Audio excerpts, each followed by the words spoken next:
Buenas tardes.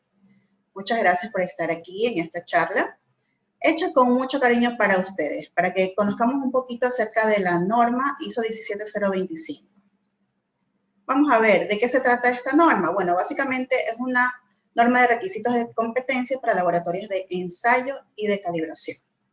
Pero, ¿por qué existe una norma específica para ensayos o para laboratorios de ensayos? ¿Por qué no podemos usar la norma ISO 9001, que es la norma genérica que conocemos como una norma de sistema de gestión para cualquier tipo de empresa, de naturaleza o tamaños diferentes?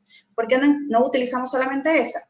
Bueno, pues los laboratorios son unos organismos que evalúan la conformidad, por lo tanto deben demostrar competencia técnica, competencia de su capacidad de análisis de ensayos o calibraciones. Por lo tanto, existen requisitos específicos en cuanto a la competencia del personal, al manejo de ítems de ensayos, a la gestión de equipos, a su idoneidad, a la trazabilidad e incertidumbre de las mediciones en cuanto a validaciones de ensayos también, y requisitos específicos para informes de resultados.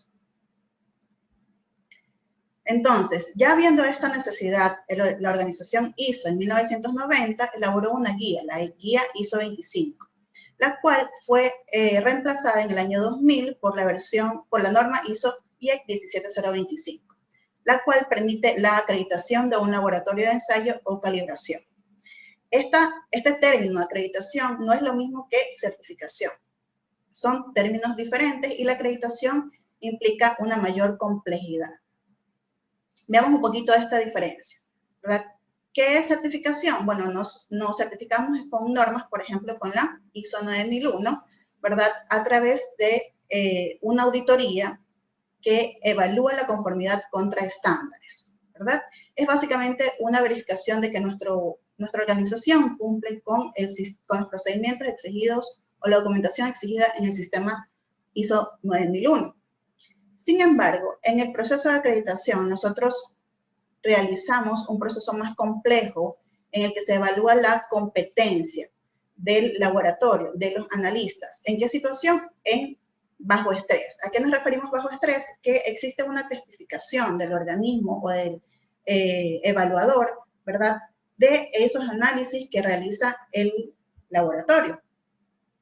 Y esta evaluación es muy técnica y bajo requisitos específicos de esta norma ISO 17025.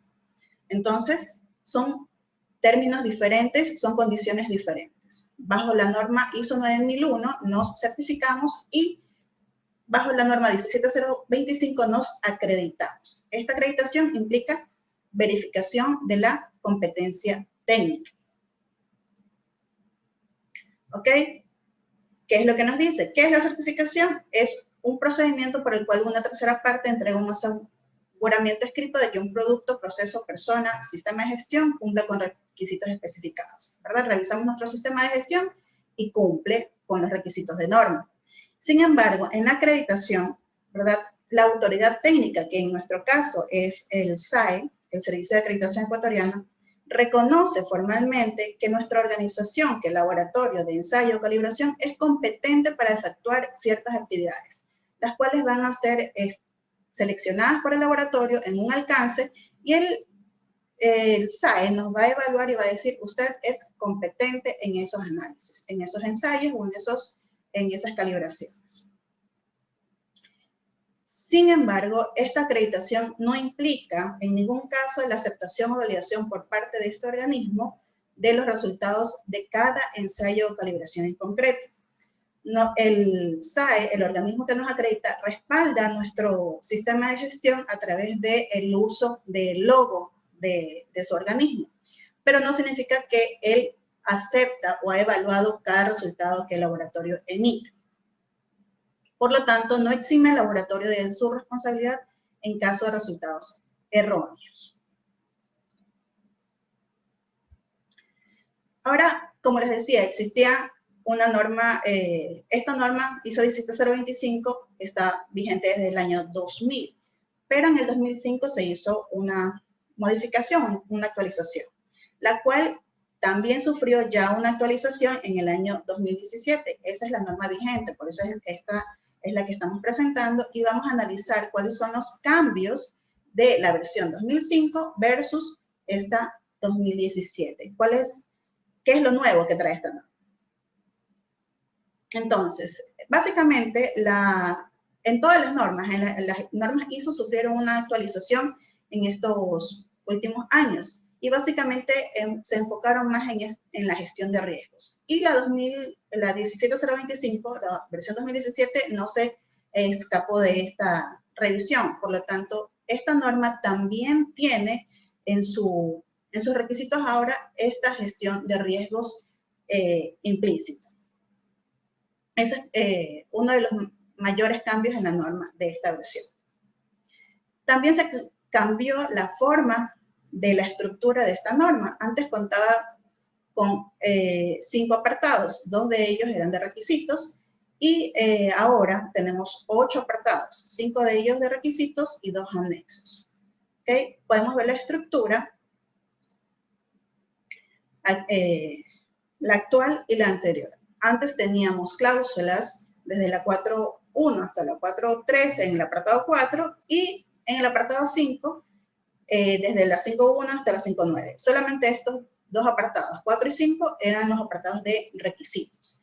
Sin embargo, ahora existen apartados 4, 5, 6, 7 y 8 y 2 anexos. ¿Okay? Y en estos apartados se han incluido los requisitos anteriores, ¿verdad? Y lo nuevo, lo que hemos indicado, que está incluso resaltado aquí con rojo. Entonces, la estructura, la forma incluso cambió. Veamos algunos de los cambios. En cuanto a los requisitos, en requisitos generales, se resalta mucho el tema de la imparcialidad y confidencialidad. Siempre ha existido este compromiso, sin embargo, ahora se exige que el laboratorio identifique estos riesgos de imparcialidad de manera continua y esto debe hacerlo en su matriz de riesgos. Además, hace extensiva la aplicación de la confidencialidad a todo el personal del laboratorio, interno o externo. Esto puede incluir a los proveedores, a subcontratados y a miembros de comités, por ejemplo. En cuanto a requisitos relativos a la estructura, el cambio principal fue que desapareció el cargo de director técnico de calidad que existía de forma expresa en la versión anterior y los sustitutos del personal clave. Eso desapareció. Sin embargo, las funciones, las responsabilidades siguen estando presentes en la norma, pero el laboratorio debe designar esas responsabilidades. No te dice a qué cargo, ni te dice expresamente que debes tener sustitutos del personal clave. Eso se eliminó. Otro cambio importante es que mejoraron la redacción e hicieron ciertas aclaraciones en el punto 7.2 de selección, verificación y validación, haciendo una diferenciación entre verificación de un método y validación de un método. Eso lo vamos a ver un poquito más adelante, pero hay esta modificación. También, en cuanto a requisitos del sistema de gestión, se crearon 2 opciones. Un laboratorio puede tener un sistema de gestión ISO 9001 o puede tener la opción A, el laboratorio no cuenta con un sistema ISO 9001. Si este laboratorio no cuenta con un sistema ISO 9001, él debe escoger los requisitos para la opción A y debe implementar todos estos requisitos de un sistema de gestión normal que está implícito en una norma ISO 9001, que habla de la documentación, mejora continua, revisión por la dirección, control de registros, entre otros, ¿verdad? Y también existe la opción B. Si el laboratorio ya cuenta con un sistema de gestión 9001, pues ya estos requisitos los tiene implementados y debe enfocarse en el cumplimiento de los requisitos del 4 al 7, de los apartados del 4 al 7. Esas son las opciones que esta norma les da, la nueva versión. Ok, entonces, esta norma es bastante amplia, es mucho más exigente que la norma ISO 9001 porque, como les dije, estamos demostrando competencia, ¿verdad? Entonces, además de los requisitos de gestión que podemos encontrar en el apartado 8, tenemos muchos requisitos técnicos. Entonces, estos Vamos a verlo de forma general en este webinar porque es bastante amplia la norma, pero vamos a darles los pequeños tips. Ok, en el apartado 4 hablamos de los requisitos generales que el laboratorio debe considerar, ¿verdad? ¿Para qué? Para garantizar que sus actividades se encuentren bajo el marco de objetividad y respetando el derecho de propiedad de sus clientes. Por eso, en estas cláusulas se incluye el tema de imparcialidad y confidencialidad, en que en esta versión de norma hace mucho hincapié en estos dos temas, ¿verdad? Y exige, se pide que estén incluso en la matriz de riesgos. En el apartado 5, que nos habla sobre los requisitos relativos a la estructura, hablamos en cuanto a la organización y estructura. Se habla en cuanto a la organización y estructura del laboratorio. ¿Qué nos dice o nos pide? Que el laboratorio sea una entidad legal o forme parte diferenciada de ella como vía para avalar y asegurar las responsabilidades de resultados de sus actividades. ¿Qué quiere decir? Que debemos ser un ente legal porque en caso de algún problema, queja de algún cliente, pues probablemente pueda existir alguna demanda, entonces debemos tener esa entidad legal que respalde este proceso. También nos piden en este apartado que la organización y estructura del laboratorio se defina de modo tal que cada persona tenga sus responsabilidades y obligaciones identificadas y su interrelación con el resto del personal. En este apartado también se nos pide definir el alcance del laboratorio, es decir, cuáles son los ensayos o calibraciones o actividades de muestreo que el laboratorio va a acreditar, en el cual va a demostrar competencia e imparcialidad. ¿Okay? Entonces, esta cantidad de parámetros, de ensayos o de calibraciones que el laboratorio siente la competencia y tiene los recursos y el personal y todas las condiciones para hacerlo de forma correcta, cumpliendo los requisitos de norma, de estándares, de clientes, estos parámetros los laboratorios los definen en un alcance. Y eso es lo que el organismo evaluador va a constatar en las testificaciones y nos va a decir si estamos o no de acuerdo a los requisitos y en función de eso nos acredita o no el parámetro que nosotros deseamos incluir en nuestro alcance. Pasemos a los requisitos relativos a los recursos, al apartado 6. En este apartado vamos a hablar sobre los requisitos de personal, de instalaciones y condiciones ambientales, del equipamiento, de la trazabilidad metrológica y de productos y servicios suministrados externamente. En cuanto a condiciones generales, nos pide que el laboratorio tenga a su disposición, personal, instalaciones, equipos, suministros, instrumentos, materiales, etcétera, todo lo que requiere para la ejecución de sus actividades, ¿verdad? Tenga a su disposición, no necesariamente sea propietario de los recursos, pero tenga acceso a ellos. En la cláusula 6.2, que nos habla de personal, nos pide que todo personal que tenga influencia en las actividades del laboratorio, que participe en el ensayo o tenga influencia en el mismo, este debe actuar con imparcialidad. Es decir, si tiene acceso a información confidencial, si tiene acceso al manejo de muestras, ellos deben tener claro que su trabajo debe ser con imparcialidad y con competencia, ¿verdad? Que esta debe ser demostrada y autorizada. Este tema de competencia técnica del personal en los laboratorios es sumamente importante y es algo que evalúan muchísimo en las auditorías. Nosotros debemos tener todos los respaldos de que nuestro personal está con la formación, con la educación, con la calificación, con la formación, con el conocimiento técnico, habilidades y experiencia comprobadas, que si no las tuvieron al ingreso, nosotros se las hemos proporcionado, ¿verdad? Es todo un proceso que se hace con el personal para garantizar que éste sea competente. ¿Okay? Y en esta cláusula, pues, se definen los requisitos. Nos va diciendo la norma cuáles son los requisitos que el laboratorio debe cumplir para garantizar la competencia del personal.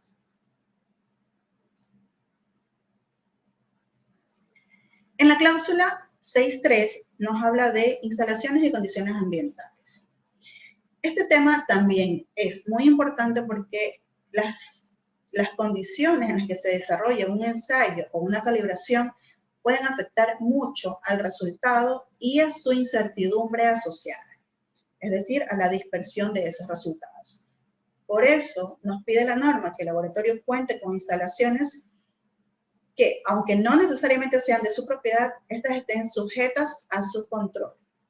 Es decir, que lo monitoree las condiciones ambientales, que garantice que el lugar donde se realizan los ensayos sea adecuado en función de, por ejemplo, temperatura, humedad relativa, vibraciones, suministro eléctrico, ¿verdad? Entre otras cosas, para el ensayo o calibración que estamos realizando.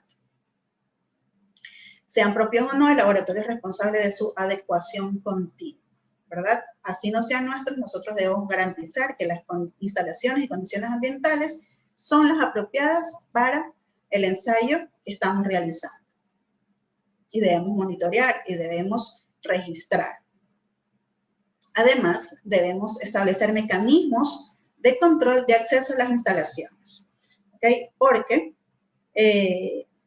recuerden que todo va de la mano de la confidencialidad, de la imparcialidad. Entonces, debemos tener claro que nuestros lugares de ensayos o de calibraciones, donde existe información de nuestros clientes, información muchas veces muy confidencial, muy importante para ellos, no deben estar sujetos a tránsito libre. Siempre debe haber condiciones controladas de acceso.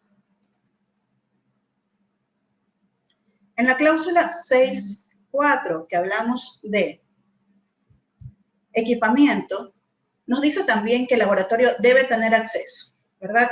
Esta versión está dando la apertura a los laboratorios para que, aunque no tengan los recursos para comprar equipamiento o las instalaciones, ¿verdad? Garanticen su acceso, ¿verdad? Tengan a disposición. Sin embargo, debemos garantizar que ese equipamiento, las instalaciones estén en las condiciones adecuadas que requerimos para garantizar de forma técnica los resultados que estamos emitiendo. Por eso, en equipamiento también nos pide tener procedimientos que aseguren el correcto estado en el momento de uso, ¿verdad? Debemos tener procedimientos para garantizar el correcto uso de nuestros equipos. Nuestros equipos deben ser los niños bonitos de nuestros laboratorios, porque de ellos dependen nuestros resultados, el personal también y las otras condiciones. Pero los equipos, ¿verdad? Debemos cuidarlos de tal manera y darles el mantenimiento, la calibración y todo lo que requieren para garantizar que los resultados que obtenemos de ellos sean los más correctos, exactos, precisos, ¿verdad? Que nos permitan tener resultados confiables. En el caso de equipos de medición, estos deben ser calibrados, ¿verdad? Debemos establecer ese periodo de calibración y asegurar una trazabilidad metrológica a través de calibraciones con laboratorio acreditado, por ejemplo. En esta cláusula también nos habla de que el laboratorio necesita tener un sistema de identificación del estado de uso de los equipos. Debemos también definir las comprobaciones intermedias entre calibraciones, ¿verdad? Debemos definir si vamos a usar o no los factores de corrección obtenidos en las calibraciones. Estos son temas un poquito más técnicos, que es en cuanto a la gestión de equipos, a la calibración. En el proceso de calibración, que es la comparación de mi equipo contra patrones, yo obtengo unos errores y esos errores yo puedo utilizarlos para corregir mis medidas.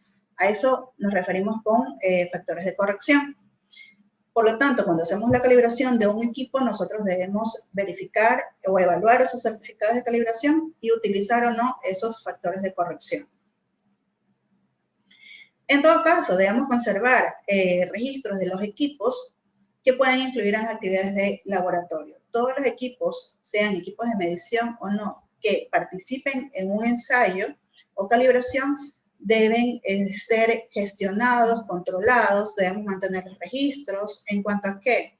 por ejemplo, desde el catálogo, informes de mantenimiento, informes de calibración, en la hoja de vida del equipo, ir registrando todo lo que se ha hecho en el transcurso del tiempo con él, ¿verdad? Si se le ha cambiado piezas, todo lo que hemos hecho para tener su histórico y tener en el tiempo toda la información que requerimos de él.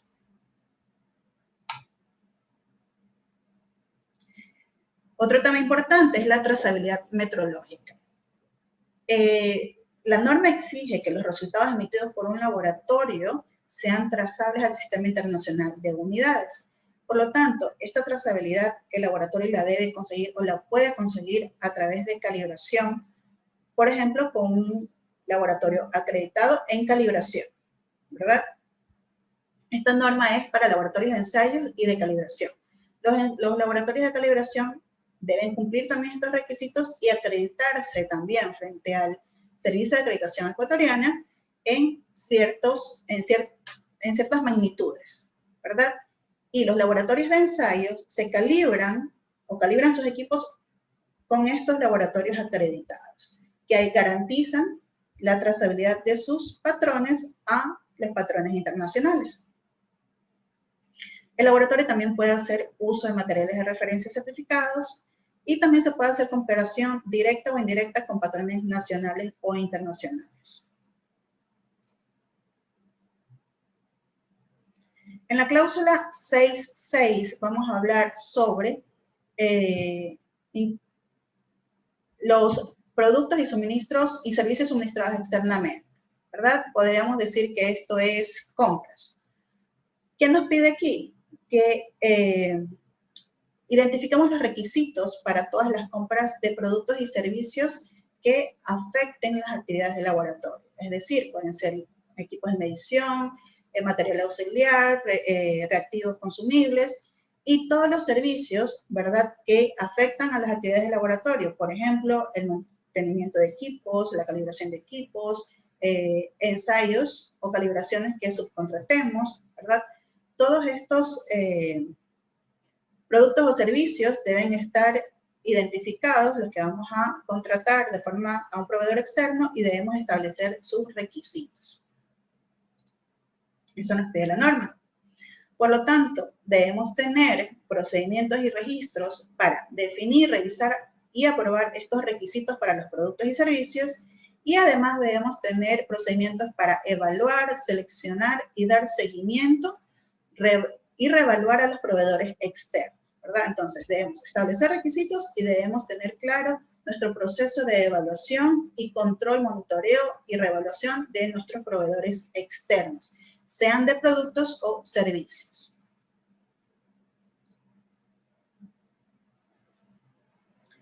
Ok, en los requisitos del apartado 7, vamos a ver los requisitos del proceso.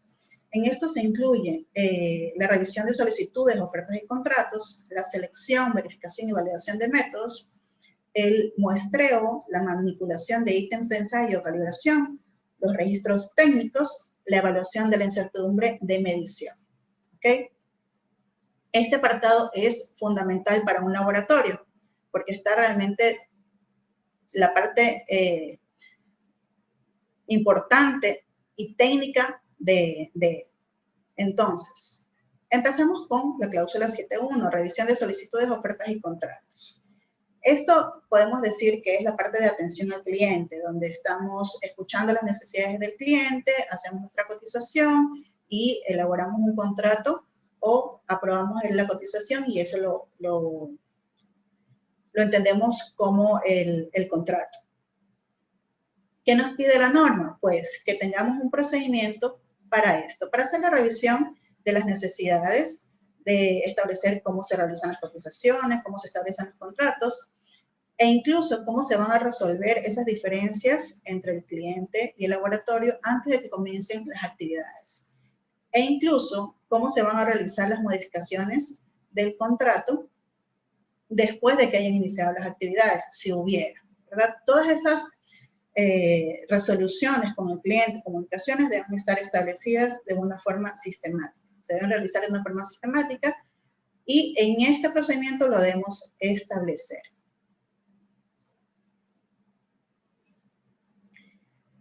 En la cláusula 7.2, que hablamos de selección, verificación y validación de métodos, debemos analizar de forma muy técnica de qué forma vamos a seleccionar los procedimientos de medición, ¿verdad?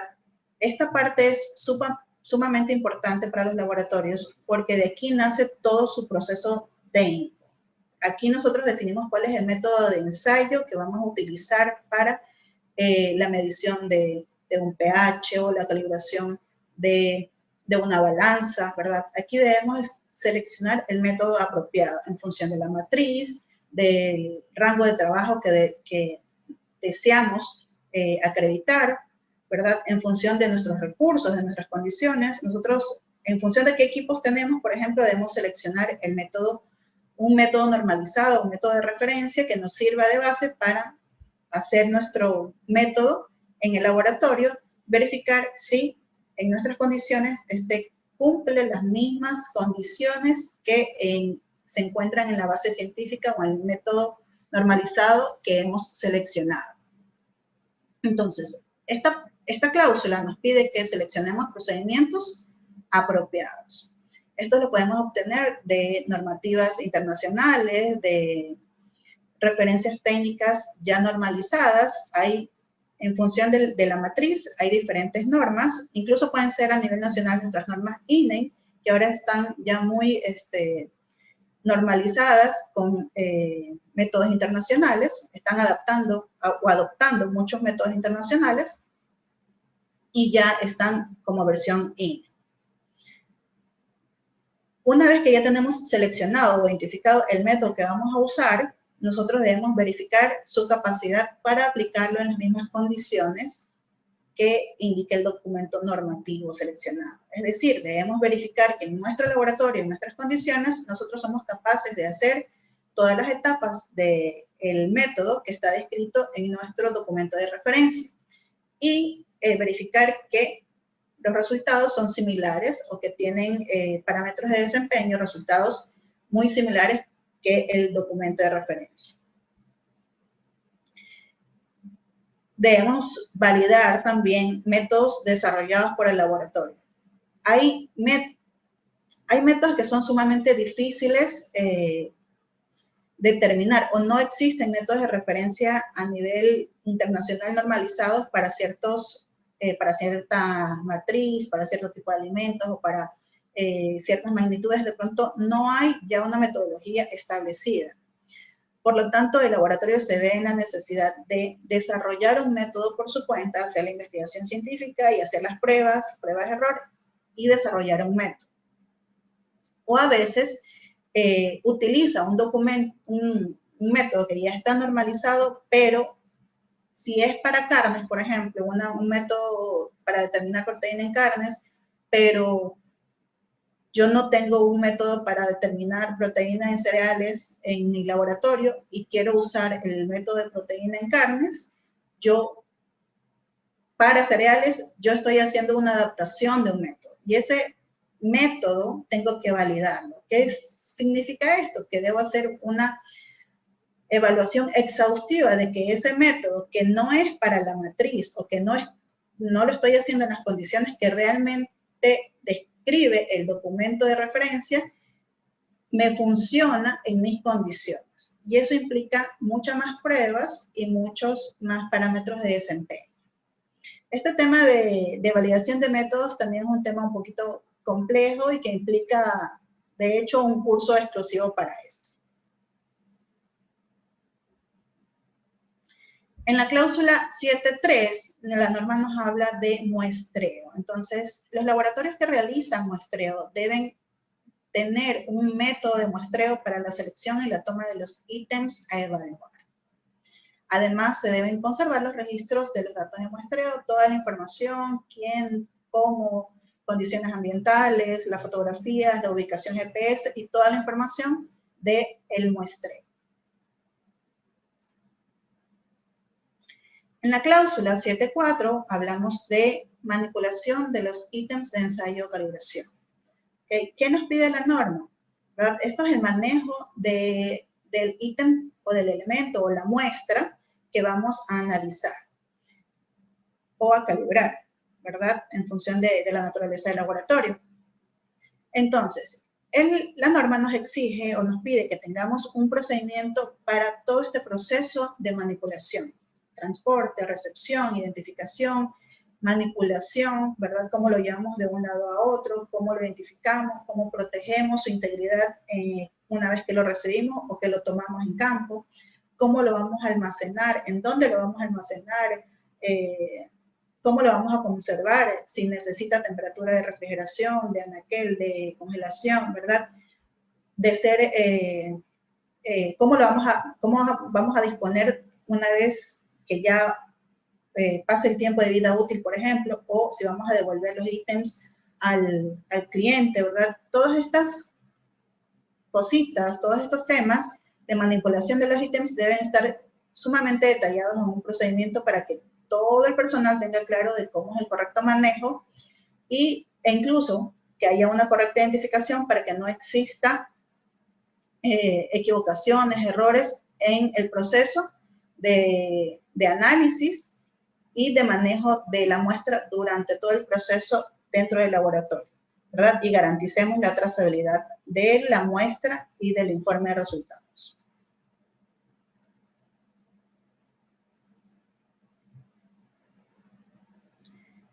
Veamos la cláusula 7.5, que nos habla de registros técnicos. ¿Qué son los registros técnicos? Bueno, pues todos los documentos, todos los formatos que llenemos con información relacionada a los resultados, al ensayo, ¿verdad? En estos registros técnicos debe haber la información suficiente para facilitar la identificación de los factores que afectan al resultado de medición y su incertidumbre.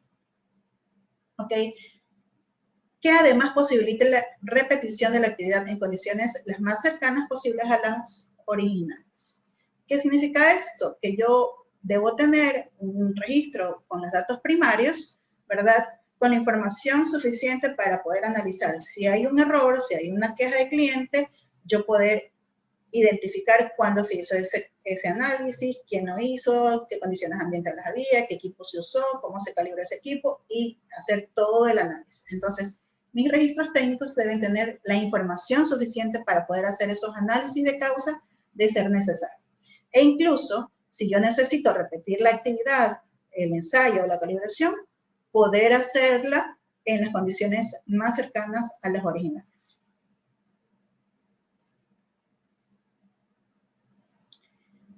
En la cláusula 7.6 hablamos de evaluación de la incertidumbre de medición. ¿Okay? Este tema también es un poquito técnico y complejo, ¿verdad? Que nos pide que los laboratorios identifiquemos las contribuciones a la incertidumbre de medición, ¿verdad? Y la evaluemos, la cuantifiquemos.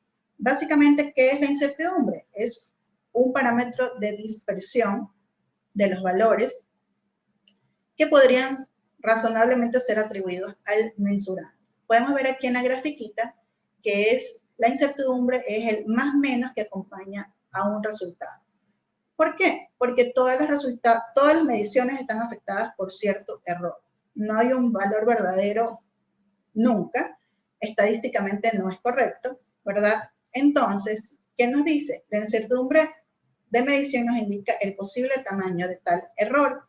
Por lo tanto, es parte importante del resultado y se debe reportar. Entonces, los resultados de un laboratorio acreditado siempre estarán acompañados de una incertidumbre, de un más menos. Nunca les van a dar un valor solo, ¿verdad? Sino que deben acompañarlo. Si está el parámetro acreditado, debe estar acompañado con un más menos que indique la dispersión, la posible dispersión de ese resultado.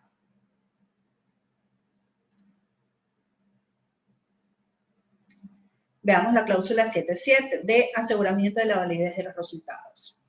Esta cláusula es muy importante porque, como he venido repitiendo, el laboratorio debe demostrar su competencia técnica, debe garantizar sus resultados, debe garantizar que las condiciones son las adecuadas. Entonces, ¿cómo monitoreas eso? ¿Cómo garantizas eso? Pues debes tener un procedimiento para hacer el seguimiento de esta validez de los resultados. Debes tener establecidas cuál va a ser tu sistemática para evaluar que los resultados de tus analistas, que ya han sido evaluados en su competencia técnica, ¿verdad?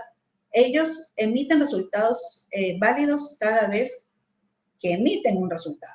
Por lo tanto, debes de tener establecido cuál va a ser tu sistemática para hacer eso, ¿verdad?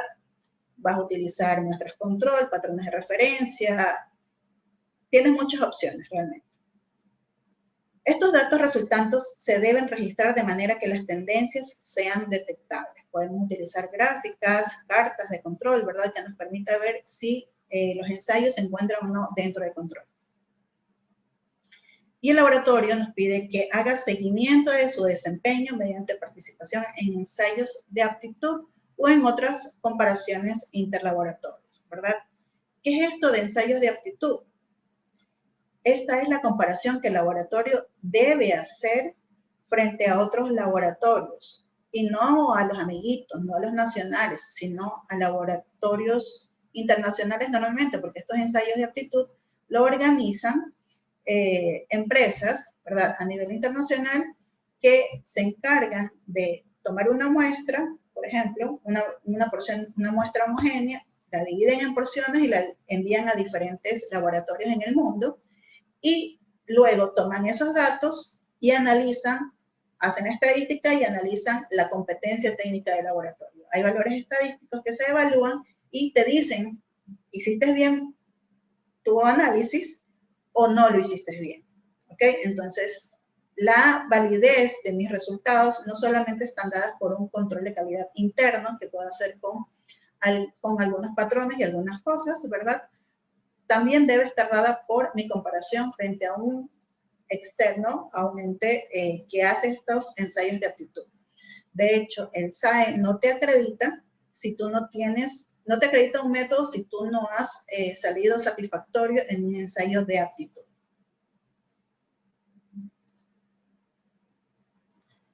En la cláusula 7.8 hablamos de informes de resultados. En esta norma nos indica cuáles son los contenidos que deben tener los informes de resultados de ensayos, de calibración y la información que debe ir en cuanto a muestreo también, ¿verdad? Cada uno tiene sus requisitos específicos y nos pide que los informes se emitan de forma exacta, clara, inequívoca y objetiva.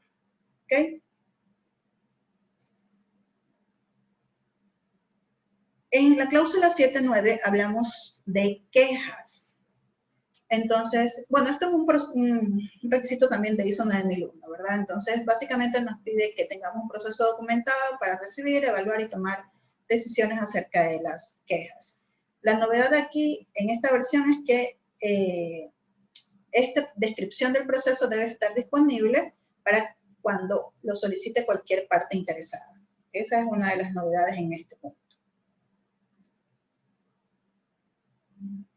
En la cláusula 7.10 vamos a hablar del trabajo no conforme, ¿verdad? En el momento que algún aspecto del ensayo o los resultados no cumplan con los procedimientos o con los requisitos acordados con el cliente, hay alguna desviación en cuanto a equipo o condiciones ambientales, por ejemplo, se debe levantar un trabajo no conforme para, de ser necesario, detener el análisis, repetirlo, analizar las causas, ¿verdad? Esto hay que levantar un trabajo no conforme a través de un procedimiento establecido. En la cláusula 7 o 11 hablamos del control de datos y gestión de la información. Entonces, la norma establece requerimientos que los laboratorios deben contemplar en relación con el control de datos y de los sistemas de gestión de la información. ¿Okay? ¿Cuáles son los requisitos de estos sistemas de gestión de la información? ¿Verdad? Además nos pide que los cálculos y transferencias de datos las comprobemos de una forma apropiada y sistemática. Debemos garantizar que los cálculos que realizamos, por ejemplo, en nuestras hojas de Excel o si tenemos un software específico de laboratorio, que estos cálculos sean correctos. Debemos garantizar también que la transferencia de datos primarios a hojas electrónicas, por ejemplo, sean las correctas, o los informes de resultados sean los correctos. Entonces debemos establecer una manera de control de estos datos. Bueno, veamos ahora los requisitos del sistema de gestión. Como les había mencionado en el apartado 8, se encuentran todos los requisitos que son similares también en la norma ISO 9001, ¿verdad? Todo esto habla de, por ejemplo, cuál es la documentación del sistema. Aquí podemos incluir la política y objetivos, entre otras cosas. Habla del control de documentos, del control de registros, de la mejora, de las acciones correctivas, de las auditorías internas y de revisiones por la dirección, ¿verdad? Estos son ya requisitos normales de la ISO 9001. La 9001 también aborda lo que es las acciones de riesgos y oportunidades, que esa es la novedad en esta versión. En la 2005 no existía esto, por lo tanto, eso vamos a revisar.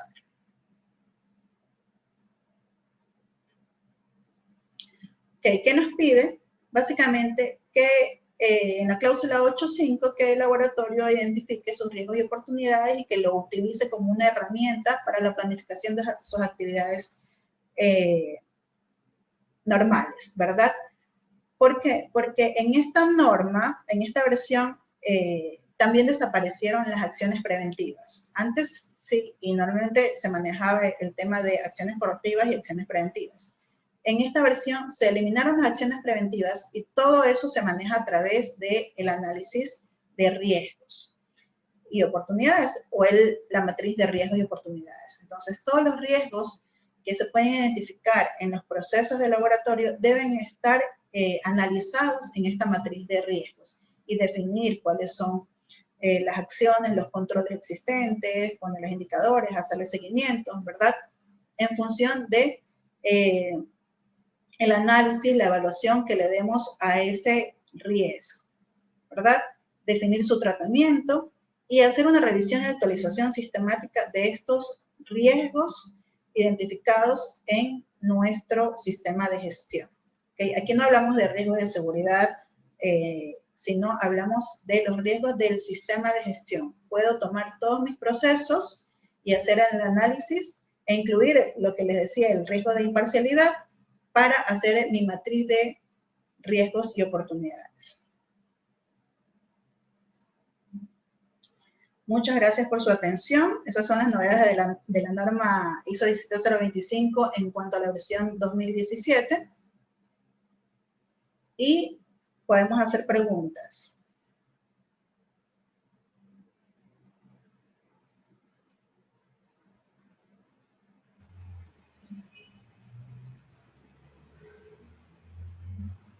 Si desean, pueden abrir micrófono o cámara para realizar preguntas.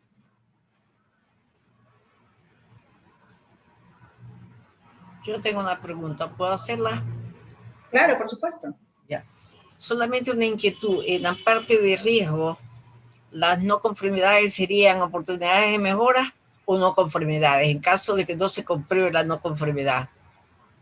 Algo que no estemos seguros, que no podemos evidenciar, pudiéramos hacer una oportunidad de mejora. Pudiéramos incluirla en nuestra matriz de riesgos, sí. Sí, pero si es una conformidad que nos levantó el organismo, sí es no conformidad. Es no conformidad, claro. Si nosotros lo identificamos, lo podemos levantar. Todo lo que antes lo manejamos como acción preventiva, lo podemos incluir en la matriz de riesgos. Claro, o sea, como oportunidad de mejora. Ajá, sí. Ya. Ok, gracias. Gracias. Otra consulta, por favor. Claro. Si yo tengo un laboratorio, si yo exporto flores y tengo un laboratorio acreditado por el SAE, con el cual yo certifico la calidad de las flores, por ejemplo, y si esa flor va a Italia, pregunto, ¿ese certificado mío es válido allá en Italia? ¿Sí lo pueden aceptar? Habría que ver si el SAE tiene reconocimiento en Italia. Tendríamos que investigar eso, pero en teoría sí, porque tiene la normativa ISO 17025 es internacional, okay. Entonces debe ser reconocido el laboratorio. Ok, listo, gracias. Buenas tardes, yo tengo una pregunta. Sí, mucho gusto, Henry. Me dice que para la acreditación de laboratorios de calibración lo realiza el SAE. ¿Ese es el único organismo que lo realiza? ¿O sí, también hay otros organismos que se pueden, que me podría acreditar? No, a nivel nacional el organismo competente para hacer la evaluación de los organismos de evaluación de la conformidad es el SAE. Para dar la acreditación de laboratorios de ensayo y de calibración es el SAE. A menos que quieras hacer una acreditación internacional directamente, pero no sería reconocida. Mi pregunta es porque he visto algunos laboratorios de calibración que, claro, están acreditados por el SAE, pero hay otros organismos que están acreditados por lo que les llaman el A2LA, A2LA. de la ILAC, algo así. Sí. Esa es acreditación internacional. Ajá. Ya, pero tienen la misma validez. O sea, ¿hay una ventaja en tener esa acreditación o la del SAE o es absoluta o es igual aquí en el Ecuador? A2LA es reconocimiento internacional. Es reconocida en todo el mundo. La del SAE es a nivel nacional. Tuvo un tiempo reconocimiento internacional, pero habría que revisar con quienes tienen acuerdo de reconocimiento realmente. Okay. Pero a nivel nacional, para servicio nacional, es con el SAE. Hola, buenas tardes. Yo también tengo una pregunta. En la experiencia que tienen esta norma, ¿cuáles son las no conformidades más recurrentes que suelen salir? Uy. Bueno, realmente en la migración a la nueva versión, pues muchos laboratorios les costó mucho este análisis de riesgos. Este uso de la matriz de riesgos y de identificar riesgos en cada proceso fue bastante complejo. Eso creo que fue la parte más dura.